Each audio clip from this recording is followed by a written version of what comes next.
Support for Arkansas Week provided by the Arkansas Democrat-Gazette, the Arkansas Times, and Little Rock Public Radio.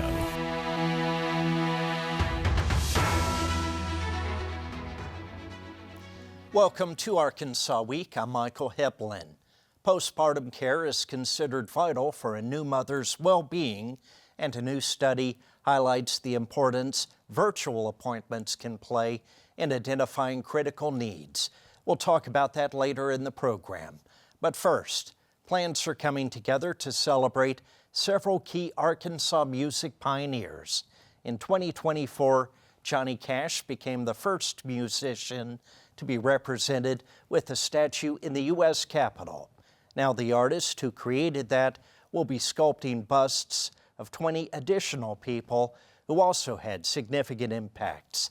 They span a wide variety of genres. Some had fans around the world, while others were lesser known but still had an indelible influence.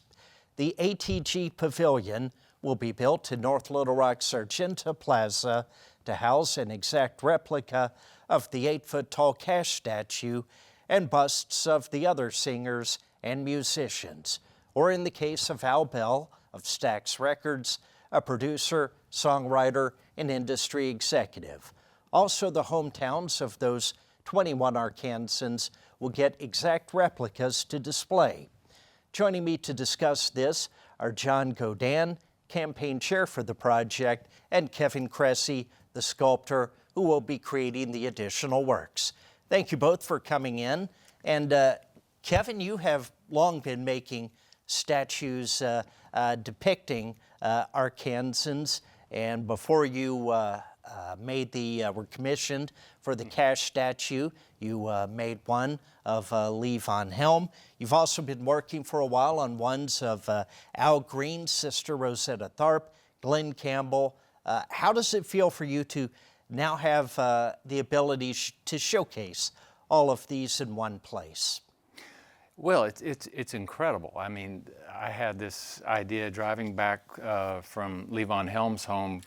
This was back in 2016 or 17, and started thinking about all the incredible world influential musicians that came from Arkansas, and just had this idea about that we really need to shine a spotlight on them. So I just started on my own doing busts, and started with Al Green. I did Young Johnny Cash, Sister Rosetta Tharpe. Glenn Campbell was working on Louis Jordan when the DC project came up. So just sort of put these on the back burner, because I really didn't have, it was just a build it and hopefully they'll come project. So after Johnny was installed, then, I was talking with John Gaudin and Scott Landers, and the idea that I had was a paper airplane idea compared to what they've now taken, and it's a supersonic Concorde jet that's way beyond what I was originally envisioning. Yeah. Well, John, this is a public-private partnership, North Little Rock Tourism, the Arkansas Arts Foundation. At the recent announcement, we learned that planning has been in the works for years on this. Tell me what you're envisioning. Yes, thanks, Michael, for having us. Yeah, when Kevin and I first spoke about this project, after he had done Johnny Cash for DC, we started talking about doing something a little bit more significant. So I approached the city of North Little Rock about doing some type of a space to honor these musicians that Kevin was sculpting. And so I met with North Little Rock Tourism, Karen Trevino, and she was so excited about it. The Plaza in the Argenta Arts District, there was a strip of land that was available for just such a venture like this. So when Karen agreed to it, we started working on the renderings and started working with Kevin and Scott Landers, kind of putting it all together, and it started really coming together. Yeah, and it's a big open piece of land there. Yes, it's about a 3,000 square foot piece of property where the pavilion will sit right on top of it, an open air pavilion that'll house all the bronzes. And we don't have time to go into all of the artists who will be honored here, but the 21 people who were selected, what was the process in deciding that? Well, I had already sort of made a list in my head, and then John said, well, give me 20 names. And I was like, whoa, okay. So started with that and got together with Stephen Cook, who does Arkansans on KUAR, and then Greg Spradlin, another friend. And both of them had been sort of working on getting highways named for some of the musicians. They've been working as well on their ideas about this. So we just started going over who might be, one, name recognition for tourists coming through, and then two, the amount of influence they've had on the world of music. And so that's sort of how we started coming together with the list of 20. Yeah. And you've got a pretty good geographic representation from all different parts of the state. Lefty Frizzell from El Dorado, Conway Twitty, as well as Sonny Boy Williamson from Helena, Big Bill Broomsey from Pine Bluff, Scott Joplin from Texarkana. This is a good state representation. Yeah, as well as the different genres that you were mentioning at the front. So, yeah, Scott Joplin with Ragtime. You have William Grant Still and Florence Price. First African Americans have major orchestras perform their work. You have the folk with Jimmy Driftwood. And so obviously the blues and the gospel all through the Delta, and Lefty Frizzell, as you mentioned. So for a state this small, we pack a big punch when it comes to the amount of influence and the different genres that are represented. And for you to be creating these works, I know I talked to you many times over the years while you were working on Johnny Cash. It was such a very slow, deliberate process. I know you told me you'd sometimes rip off the clay for part of it, start over. How is it for you as an artist to take on something like this? You've got obviously several in the works, but others, we were talking about Conway Twitty before coming on, that you haven't started on or even decided which era to represent. What's the process for you like, and how will you approach this? Well, it's one bite at a time. It's a big project. So I like to do as much research as possible so I can really get a feel for the subject. So as I'm making these little decisions, they either feel right or wrong. If there's any family around, I really try to rely on the family to help me. I had two of Glenn Campbell's sisters come just a little over a week ago, and that's invaluable for me. So that's what's really helping with the process, so that it feels authentic, that you really get a sense of who they are, which is a little tough to do in a frozen moment in a sculpture. Yeah. And John, getting the community together, all the city leaders, and was it a challenge to convince the city to take on such an ambitious project? No, Michael, not at all, really. Everyone that we've talked to about this project has realized the value of it, and many have said, why haven't we done this before? And, we look at it as kind of a triple mitzvah. This is going to be such a win for the whole state and those communities. And then for North Little Rock tourism, it's going to be fabulous. And then we've got probably the top sculpture out of the state of Arkansas doing 20 bronzes of potentially the most heralded musicians in Arkansas history. So it's a real win-win. Yeah, and people travel from around the world to see the places associated with these musicians. I know I covered a lot of the Cash boyhood home being restored in Dyess. That's where his family moved when he was 3, and they got this opportunity as part of the New Deal. But I was up there from before the restoration began through to when the unveiling, opening of the museum happened. Arkansas State University did a great job with that. But I know when I would be up there, it wouldn't take long just standing in front of that house before I'd meet people from all over the world, South Africa, Germany, you name it. People wanting to come see the place where, 5 Feet High and Rising was said, or Pickin' Time. Well, and I think one of the interesting things in Dias is right behind the counter there, they have a world map with push pins in it from people. We'll put one in from wherever they are, and you can literally see that it's from all over the world that the people are coming.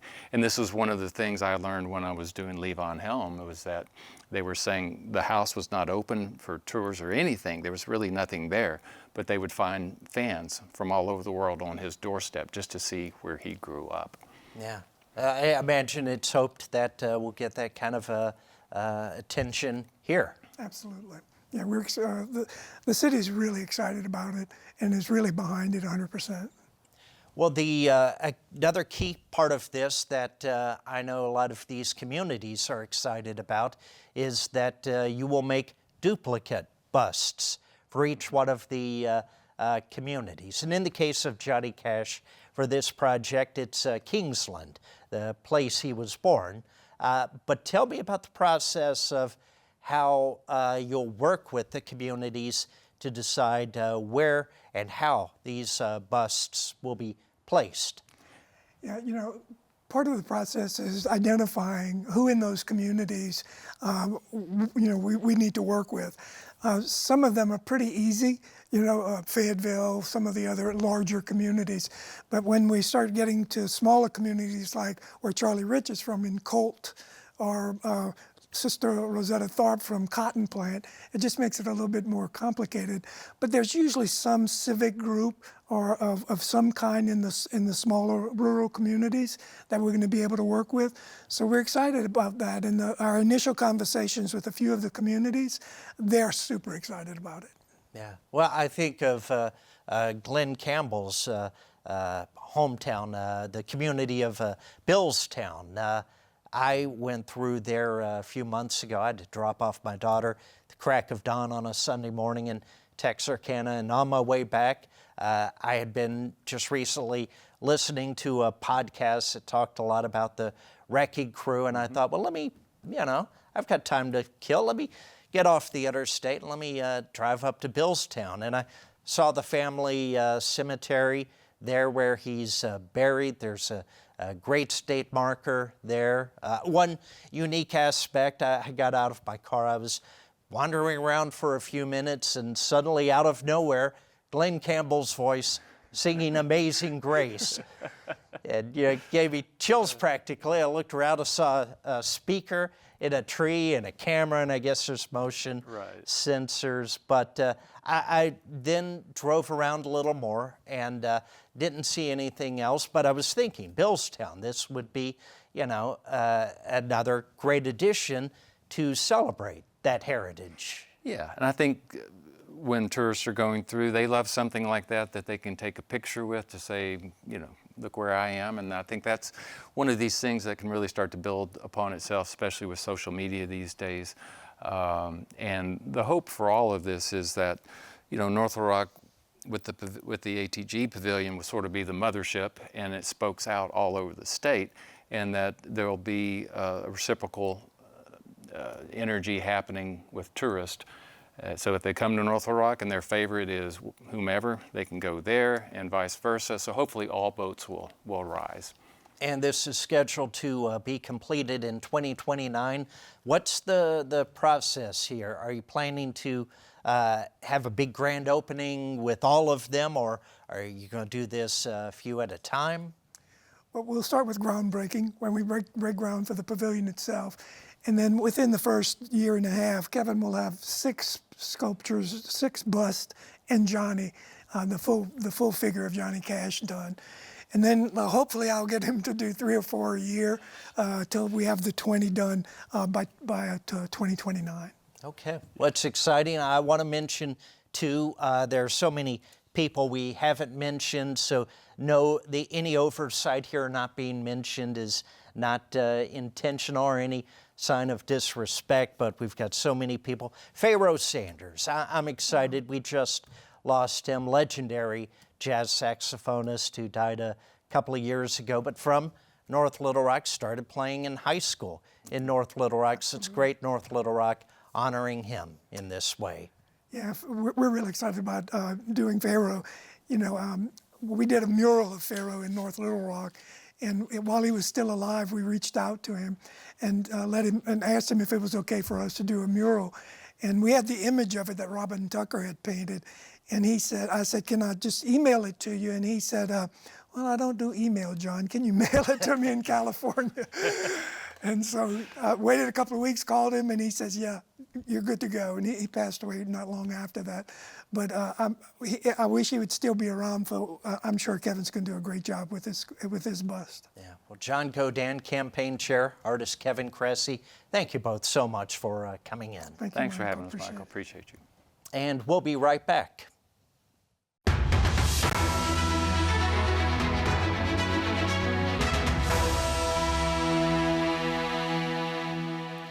And welcome back. The care a woman receives after becoming a new mom is considered vital for her physical and emotional well-being.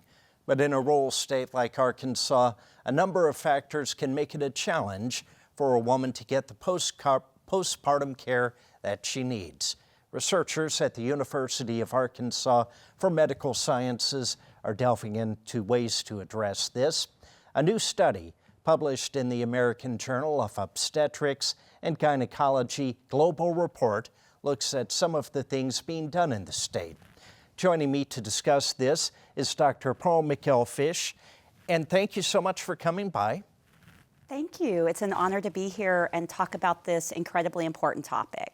Well, give me a little background first. Why is it important for a woman to have care immediately after childbirth? We often think about success for a woman and a baby as the first 1,000 days. So throughout pregnancy, that postpartum period, and really even the early days of that child's life are critically important for their health, but also population health. So many things that we can do during that critical period really set both mom and baby up for a lifetime of success. And so at the Institute for Community Health Innovation, we're really looking at practical interventions and working with the state on policies that can really help improve that entire first 1,000 days. Postpartum care is certainly an important part of that. Yeah. And what are we talking about here? The screenings and appointments and what the mothers need to know. Yeah, so several of the studies that we have looked at show that telemedicine in particular can be a really important part of that process, and that can be anything from wearables, which is one of the studies I'm working on with another investigator, Dr. Callaghan Carew. Dr. Willis and I have looked at whether or not telemedicine being part of that postpartum care visit, whether it's more comprehensive and some of the important screening and education questions or care happens. And what we found is through multiple studies is when we leverage telemedicine, and its many forms, that women are getting more care, and that additional care really helps with outcomes. And so really excited about how the state can leverage technology in order to improve women's health. So we're talking about things that came in during the pandemic, virtual doctor's appointments. Absolutely, and I think, again, knowing that it can be in that prenatal care process and that postnatal care process, and it's not one or the other. It's how can telemedicine and digital health and wearables be paired with more traditional care in order to really increase the contact hours and the information that women are able to share. Our preliminary research conducted with Dr. Willis really highlights that women may be more willing to answer certain questions or disclose certain information when they have that little bit of buffer from a phone call or a Zoom meeting. We're still delving into the why, but across both state and national data, we definitely see trends of women disclosing things in a telehealth visit that they're not necessarily getting when they only have traditional care. And what kind of things are you talking about here? So in particular, sensitive topics, so topics such as whether or not there might be interpersonal violence, but also maybe slightly less, but critically important topics such as gestational weight gain and other co-occurring chronic diseases or other safe practices that we need moms to be really focused on both during prenatal and postnatal care. So I really think the message is that a combination of telemedicine, which we really accelerated during COVID, paired with traditional care, and then non-traditional care providers, such as community health workers and doulas, that entire wraparound leveraging technology is really going to help us shift outcomes. Yeah, and we've got what are termed maternal health deserts in Arkansas. And obviously, we're a rural state, and this has been a growing problem, I understand. So having these sort of virtual or telemedical appointments, I'm sure can help bridge that gap. Absolutely. In a perfect world, we would want every woman to have a delivery hospital in her county. But what we know is that far less than half the counties in Arkansas have a delivery hospital. And so we have to consider, what do we do in a rural state where hospitals are under lots of pressure, financial constraints, and they have closed their OB units. And many never had obstetrical units to begin with. And so face-to-face physician-nurse care is always important. And then in a rural state like ours, with the maternal deserts, we have to be able to look at alternatives that can ensure every woman gets the care where she is when she needs it. Telemedicine and certainly wearable technology such as remote blood pressure cuffs and other things like that are absolutely critical to making sure all women, and particularly rural women, receive the care they need. Well, there were some figures in the study that was published. 80% of pregnancy-related deaths are preventable. More than half occur between 7 days and 1 year after delivery. Suicide, homicide, substance abuse are the leading causes of pregnancy-associated deaths. That's pretty startling. Yes, for many years, Arkansas has had the worst or second worst maternal mortality rate of any state. That's not something we want to be known for. And Dr. Sam Greenfield and others have really been delving into why this is and what can be done to prevent it. And so I think one of the important takeaways is that it's not going to be just one thing. Of course, we would love there to be one thing and everything's taken care of. But I think on the other end, knowing that there are some of these reasonably prized and really accessible technologies that can help shift the numbers. And so proud of the state in general. As you well know, there have been several legislative bills that have been passed to reinforce good maternal health, both prenatally and in the postpartum period. And some of those were really focused on mobile care. So mobile clinics will now be funded, as well as remote monitoring. So the types of glucose monitoring and blood pressure monitoring. And so the combination of telemedicine, remote monitoring, and mobile clinics will really allow us to reach all women where they are. I think one of the things that's always been critically important to me is I grew up in the most rural parts of Arkansas. I lived in those rural parts of Arkansas in Van Buren and Searcy County when I gave birth to my two children. And so we can't just tell women, go get the care you need. We can't just give more and more education. We have to make care accessible to these women. We have to be able to meet them where they are, and meeting them where they are is geographic, but it's also socioeconomic. And so it will be a number of wraparound things in order to meet women where they are. And at the Institute for Community Health Innovation, that is our primary mission. How can we stop saying, come to us, and how can we go to them? And you mentioned legislation, and that was a priority for some lawmakers during this past session. Governor Sanders has talked a bit about this as well. So the state is doing things that can help? Absolutely. I think we talk a lot about the negative things in the state, the positive or negative things related to maternal health. I've always lived in Arkansas. I love Arkansas, but we have a maternal health crisis. One of the positive things is the way that leaders have come together throughout all sectors. So insurance, Medicaid, legislators, healthcare providers, researchers such as myself have really collaborated to say, we must address this and we will address this. And so it's been beautiful to see the legislation pass. Now we have the really, really hard work of implementing those programs. I cannot say enough great things about working with Medicaid and seeing how well they have stepped up to this Herculean task to really make sure that that legislation becomes action that will really help women.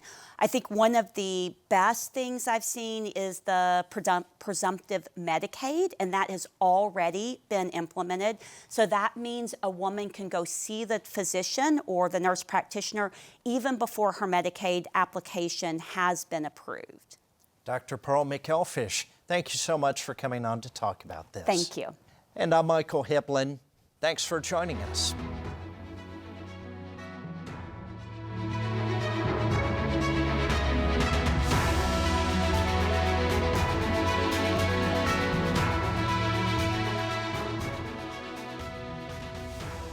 Support for Arkansas Week provided by the Arkansas Democrat Gazette, the Arkansas Times, and Little Rock Public Radio.